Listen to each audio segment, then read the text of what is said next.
Today on the CTV News at 5, the province hands over a $10 million check to Fort Macleod over the police training college fiasco. Plus, she's 14 and pregnant. She was forcibly removed from the residence, and we are fearful that harm may come to her. An Amber Alert continues for a teen believed to be headed to Alberta.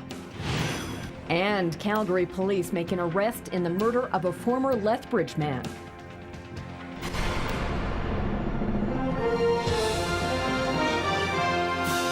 CTV News with Jackie Scantlebury.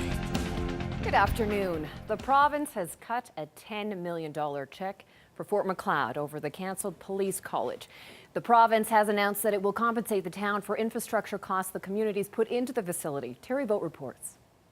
To bring this to Fort Macleod Mayor Sean Patience says the province's funding announcement is a monkey off their back. I can say quite confidently that A, our municipality is not going to be burdened by this, and that B, that it now does allow us some new and different opportunities. The $10.2 million will offset the town's expenses associated with building a new wastewater treatment plant, a water and sewer line, as well as electrical and engineering services.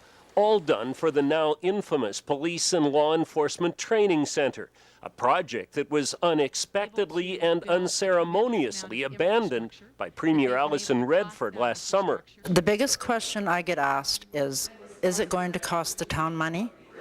And I've assured them that we were working on that it wouldn't cost the town money, and now we'll be able to tell them no. In fact, we've come out better.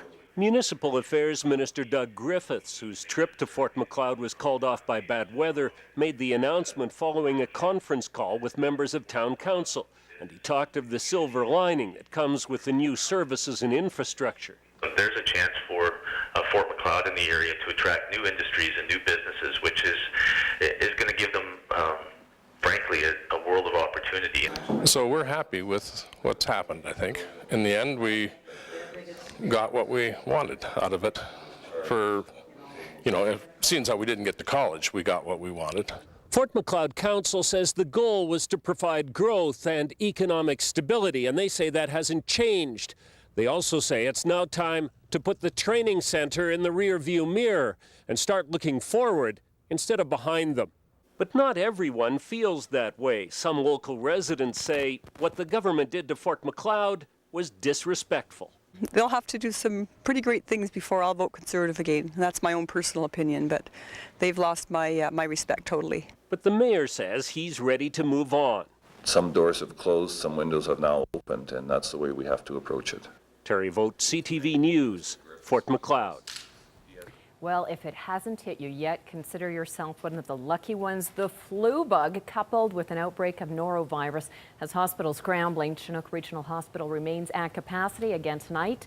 Medicine Hat Hospital is also experiencing a high volume of patients. Alberta Health Services says the flu bug has greatly limited flexibility in managing hospital outpatient capacity.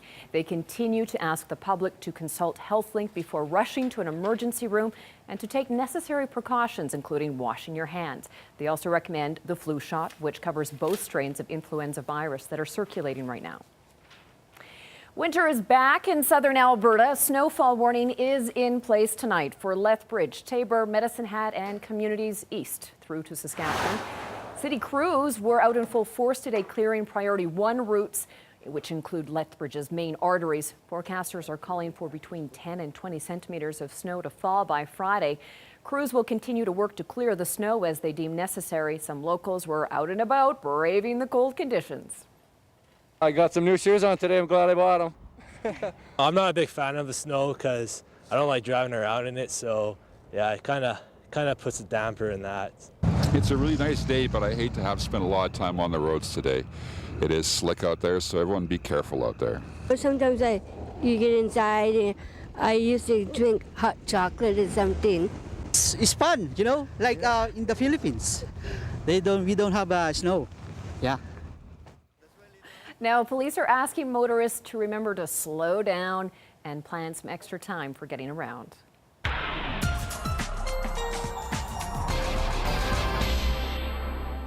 Here's the lady we all really want to talk to, Dory Rossiter, and tell us about the snow, Dory. Yeah, absolutely, Jackie. We've got more snow on the way tonight, but the good news is areas to the west of us are already starting to see a bit of a clearing trend come in. So that's the good news because that's where all the precipitation came from. So the heavier amounts are really going to be the southeast corner of the province overnight tonight, and then Saskatchewan and Manitoba are expected to get hammered by this system as it enters and exits those provinces. So the worst is going to be to the east of us. I'll have all the details coming up. Thanks, Dory.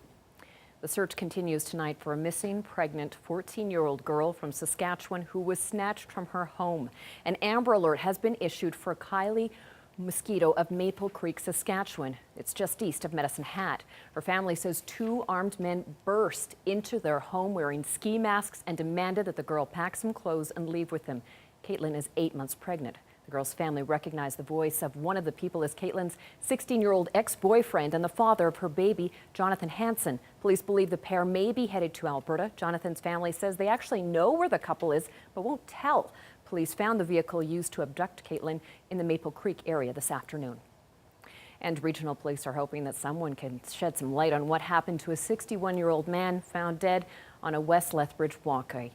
Officers want to know the whereabouts and activities of this man prior to his death. He's been identified as Gordon Francis Janvier of Cardston. He was found early last week along a West Lethbridge walkway. An autopsy was performed at the medical examiner's office in Calgary.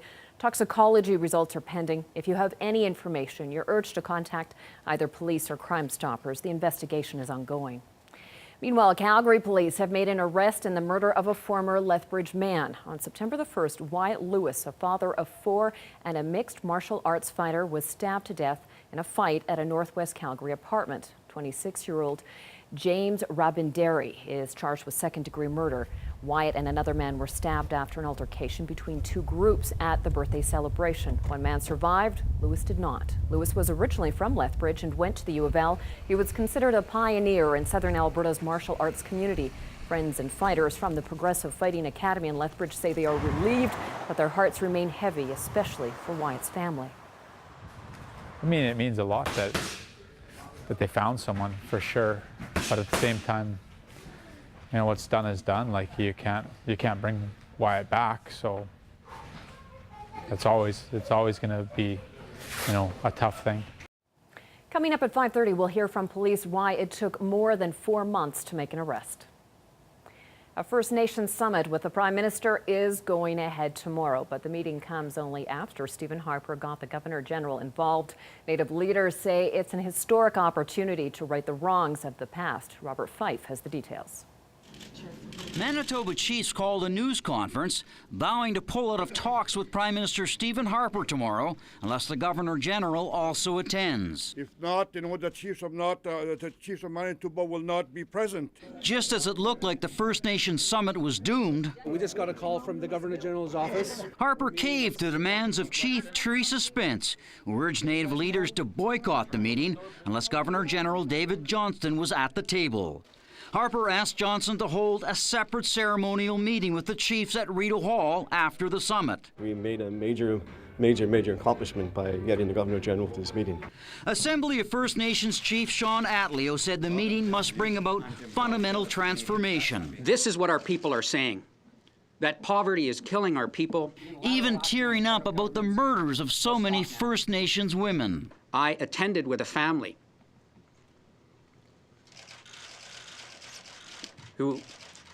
we went to the morgue to identify the body of their 16-year-old daughter. The chiefs warned the country will face conflict from the Idle No More movement if Ottawa doesn't improve living conditions of First Nations. It has the people and the numbers that can bring the Canadian economy to its knees. It can stop Prime Minister Harper's resource development plan. The chiefs are still angry that it took Spence's protest to trigger the meeting. We shouldn't have to starve ourselves to meet with the government. We're starving enough as it is in our own communities. Some chiefs are demanding Harper and the Governor General meet at their conference location. This meeting is on our terms. This meeting is not on the terms and conditions that the Prime Minister or his handlers try to impose on our people. Chief Spence won't attend the summit and is refusing to give up her liquid diet protests. She says Harper and the Governor General must be at the same table with Native leaders. Robert Fife, CTV News, Ottawa. And as the Blood Tribe Chief meets with the PM along with other First Nations leaders tomorrow, more Idle No More events are being planned locally. 3 events are being planned for Friday in Lethbridge and on the Blood and Pagani reserves.